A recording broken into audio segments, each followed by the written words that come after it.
Pretty much everything I create comes from a deep need to sort of buffer myself from the reality of inevitable loss. I always battled feeling adrift, so I cling harder, anchor myself, love harder. Even as a child, I clung to my past, that short ribbon of existence that was just starting. Letting go of anything just isn't in my nature. Recently, I was looking around at all my material possessions, and it just sort of hit me how attached I was to all these things that really aren't worth much to anyone but me. But I know that trying to thin my life out at this point is probably kind of futile. I had a scare recently where I found myself obsessively going to the Salvation Army and becoming attached to inanimate objects, and thought maybe I'd reached that tipping point to becoming an actual hoarder. Pretty much anything with a face came home with me that winter. I developed quite the menagerie. If I didn't take the figurines home, I felt like I was abandoning them.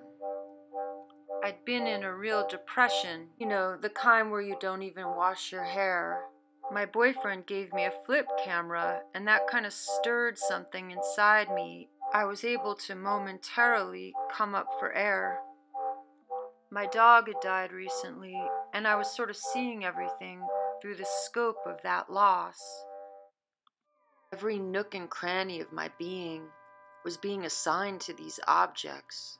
Past loss, future loss, all the joy, all the sorrow. So here I am coming out of the Salvation Army, and I just bought the 2 dogs. Yay! They're coming home. The dogs had been featured in an obscure little music video that I had created for one of my band's songs. This story begins with one of my regular excursions to the Salvation Army that winter, and I had my flip camera. The story of the dogs takes place over the course of 1 week. I graduated from figurines to full-fledged stuffed animals very quickly. And of course I was attached to the dogs because, I had good associations having used them in this video, but it went way beyond that. In a million years, I never would have thought of myself as someone who bought stuffed animals as an adult.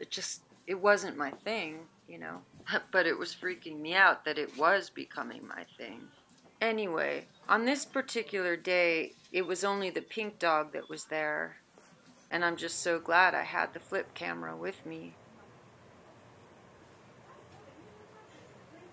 She was so photogenic, I spent hours gathering footage of her. Later that night, I was like, I gotta make a little music video with this footage. I went back about a week later figuring she'd be gone, and the blue dog was there, alongside her. In my mind, I was bearing witness to one of the rarest miracles in the universe. I mean, what are the odds that the pink dog's comrade showed up, and that she was still there?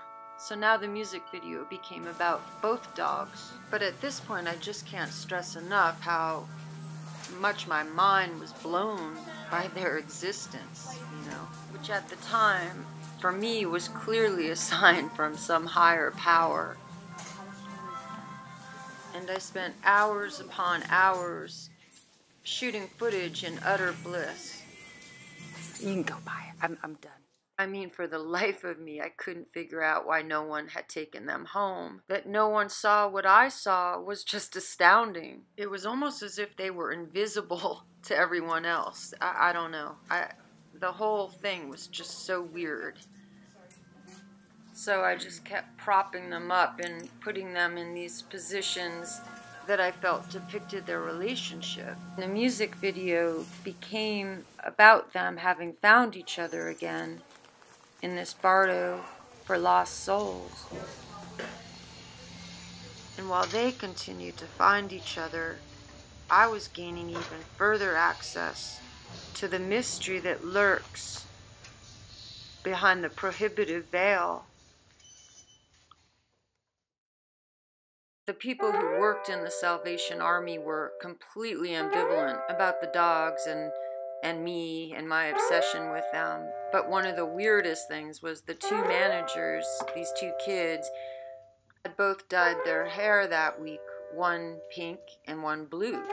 And they only kept the pink and blue hair for that week. As soon as I took those dogs home, both kids returned to their natural hair color. I mean, at this point, I really was questioning what reality was. My head was ready to explode. It was a perfect blend of magical thinking and magical realism. I'd entered this serendipitous world where pink and blue bookends were everywhere. I mean, the theme extended beyond the Salvation Army's doors. Felt like the whole town was in cahoots. I confess that the reason I went back a week later, I had been pining away over the pink dog, and I figured if she was still there, I would take her home. I told my boyfriend it was to shoot more footage, but it was really to find her. In that moment, she couldn't have been more real. The anxiety of having left her behind took a couple days to really kick in. And she had a soul. And yes, I felt like I had abandoned her. Goodbye. Goodbye, big pink dog. I hope you find a good home. It was both humbling and troubling to be reacting to her like she was a real dog, as if the Salvation Army was, you know, the Pound, Paws, or some animal rescue. In some remote part of my psyche, by taking her home, she had the potential to become a real dog. I was aware how pathetic it sounded, congratulating myself for having had the momentary willpower of not bringing a stuffed animal home, you know. But that next week when the blue dog appeared, it was game over. I'd been given a second chance. After I brought those dogs home, I went into the mother of all depressions. I mean, it made the previous depression seem like child's play. I mean, it just occurred to me, who am I trying to save here? What am I trying to save? You must have shut it off. Like I said, I understand why people become hoarders. It's so easy to project all the love you've ever felt onto these objects, and to walk away from them, it's brutal. I was so happy while I was filming those dogs, and I just crashed. I mean, it seemed too obvious to say that I was projecting the recent loss of my dog Ruby onto them. How much I want that pink dog. Let's go over and look at it. Come on. All my love for her was just sort of becoming entangled with pretty much everything. Look at all these chairs. In the context of the music video, I felt that the dog sort of subconsciously represented my bandmate Phil and I. It looks like this dog I had when I was a kid, my grandfather gave me. Again, I just wanted to believe there was some kind of revelation in it all, and that somehow I was to be delivered and all would be right in the universe. And the fact that they ultimately ended up together, it just mirrored my own life somehow. I mean, our musical life, which often feels held together by some inexplicable force. There's this sense with my bandmate Phil and I, and our music, no matter how hard we may have tried at times to leave each other's orbit, even when we're feeling beat down, something just keeps us on course, and the music finds us, and we find each other. But that same force that holds everything together is the same force that can tear everything apart in a heartbeat.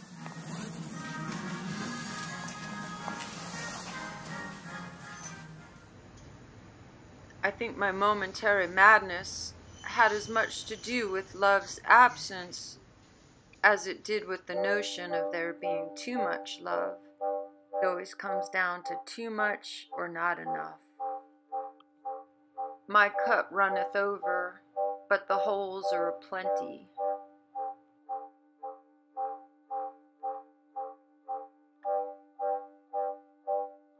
It's so 101, but if we project love, then we also project what we were denied, what we thought we might not have deserved, again, what we've lost.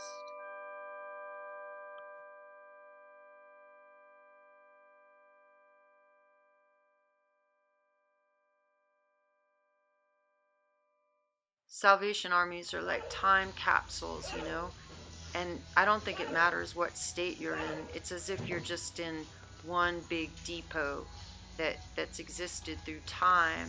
Sense of dislocation is like a barometer that will tip you off in regards to what's happening in your internal world. Picking through previously owned possessions, I feel a great sense of reverence, because a lot of these things did belong to people who are now dead, you know. I get this sort of wave of empathy that helps me reroute certain negative emotions, and, you know, it's kind of a form of meditation, emotional archeology. There's certain objects where you can just feel the residual love radiating off them. There's so much intention in these objects. You may feel the desperation of what someone hoped their life to be. Sometimes I leave feeling nothing but sadness. Bottom line is, I try to stay away from Salvation armies when I'm depressed.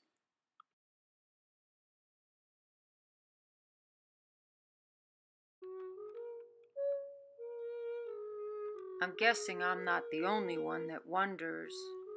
Maybe a piece of furniture you buy, or, you know, a dish, anything, could have been in a house where really bad things happened. And then I start thinking further, and I think about my childhood and the furniture and who ended up with that. And, you know, there were some good times in my childhood, but there was a lot of sorrow, a lot of tears in that upholstery.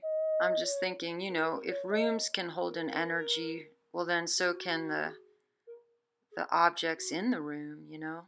It's just interesting, you know. Was there a murder? I know some people would say, well, I only think of the good things. Maybe someone was proposed to on this couch. Maybe someone sat in this chair that was truly content. Who knows? But I just see it all, I guess, is what I'm saying. It can be tiring. Tiring in that I'm not going to see nothing. I mean, a chair is never just a chair. But it's so weird because the Salvation Army here in Iowa just usually leaves me feeling restored, and there's something magical about the place. I wish I could say that it's because people in Iowa don't suffer, but I know that's not true.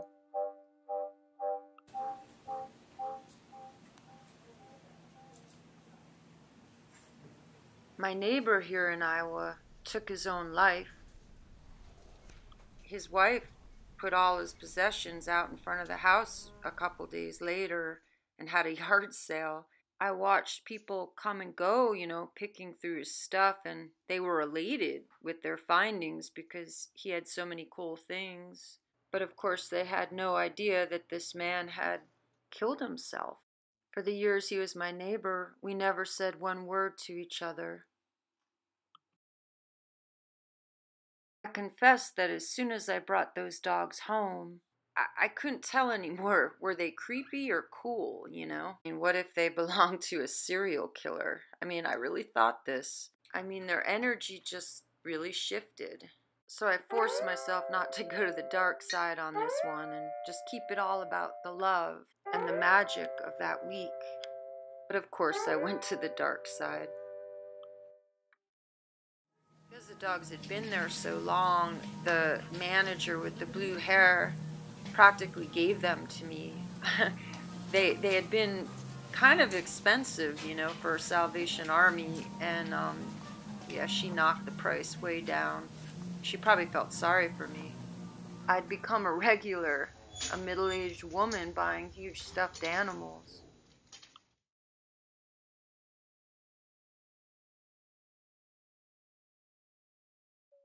Clearly, my cross to bear isn't accumulating too many material objects, nor is it these splendid pockets of magical thinking.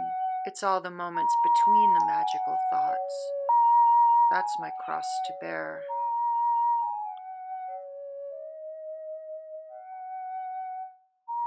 It's no mystery.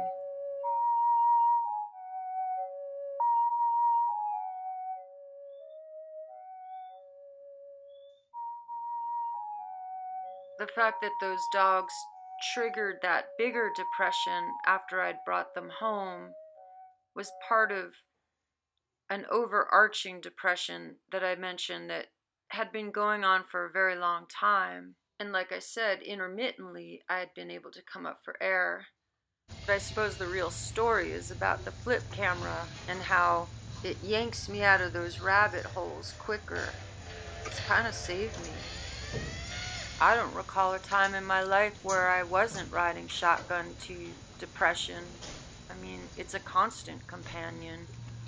When they come, you're at their mercy. I've gotten better at keeping the catastrophic ones at bay. But the basic depression, it's always there. I attempt to stay immersed in my art and the magic and wonder.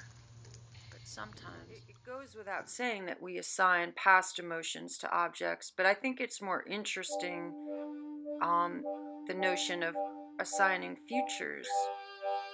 For me, it's harder to walk away from a potential future than a past. It could be something as mundane as a fork, but if you can envision yourself holding that fork, then hey, that's a good thing.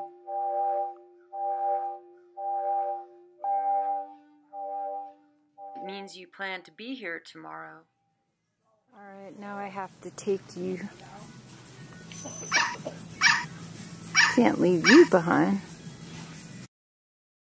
Barring the aforementioned darkness, these forgotten objects hold worlds of possibility for someone else.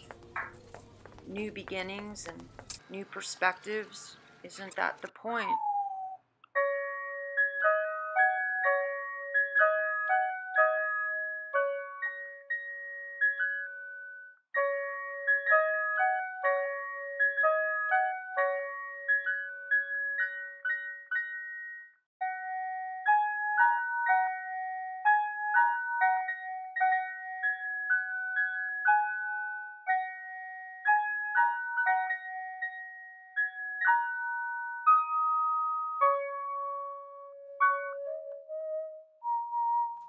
Do we need any forks?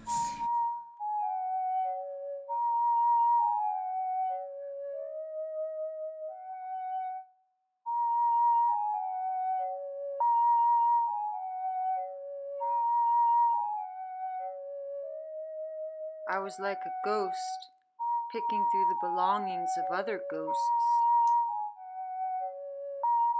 It was a good way to bide my time that winter. It's only in hindsight that I realize in some ways I've never been more alive. I mean, I'm fortunate to have found such beauty in such a seemingly depressing place.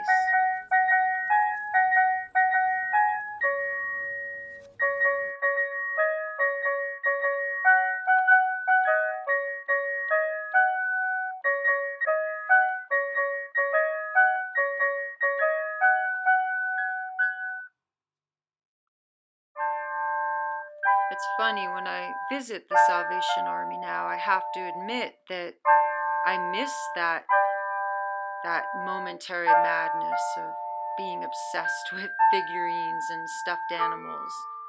I miss the pull that all of those objects had on me. Every object had a soul. Even the chairs. It was never as colorful as it was that winter, and I keep waiting for that color to return. I'm still emotionally tethered to those dogs. They led me down a path and awoke something in me, and it's kind of sad, but they're in the basement now. I guess the point is just that I will tote them around as sort of a physical representation of the weight of all that missing, a reminder of that winter, because in this finite moment of time, I just can't discard the story that they hold. And I miss my dog.